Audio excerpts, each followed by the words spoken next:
Chapter 2. Awakening. The birdsong pierces my sleep. I open my eyes. The light above me, almost blinding, forces me to quickly shut them again. My head hurts.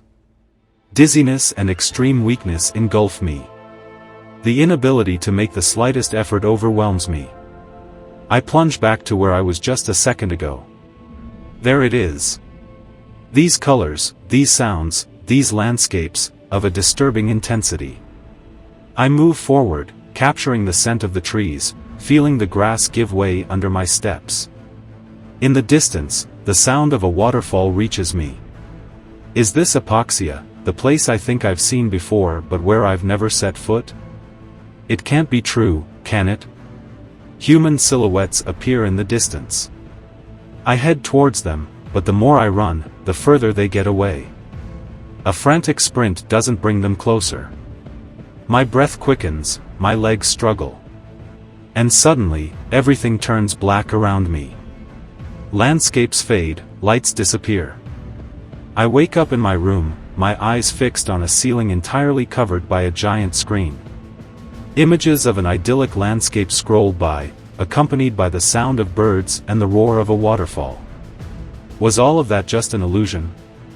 A simple trick of the eye? Then why this feeling of déjà vu? Play music, suggests a synthetic voice, apparently detecting that I'm finally awake. I respond. No, not now. I only wish for one thing, silence.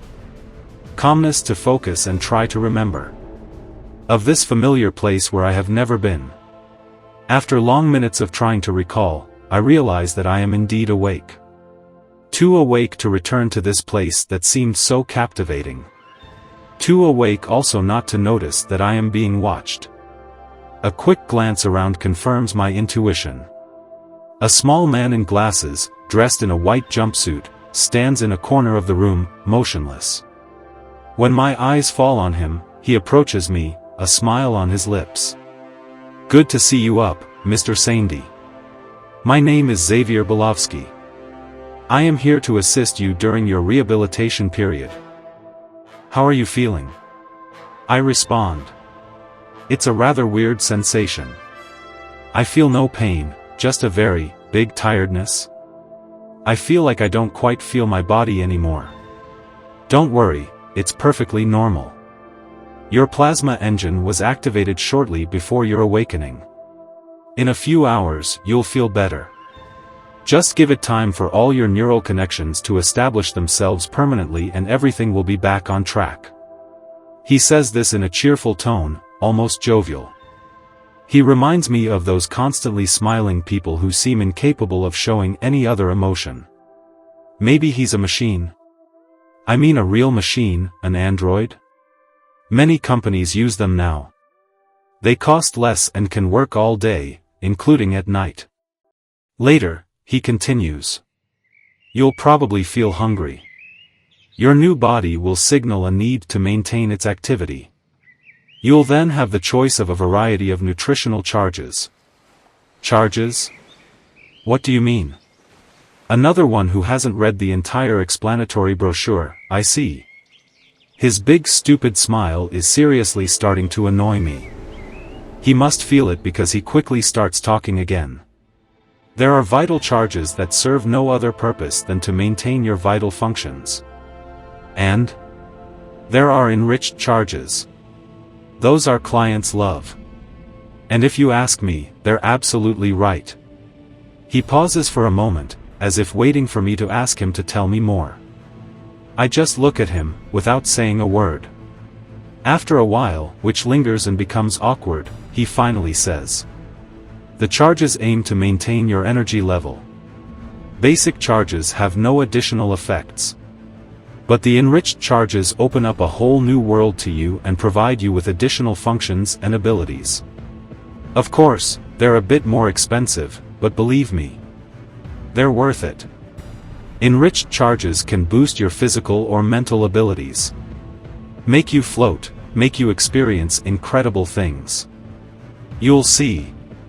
He then emphasizes his words with a heavily complicit wink. So human or robot? An answer is emerging but terrifies me, man-machine? Like the operation I just underwent? Am I also going to turn into a hysterical idiot? A quick glance in the mirror reassures me about my ability to pull a sour face.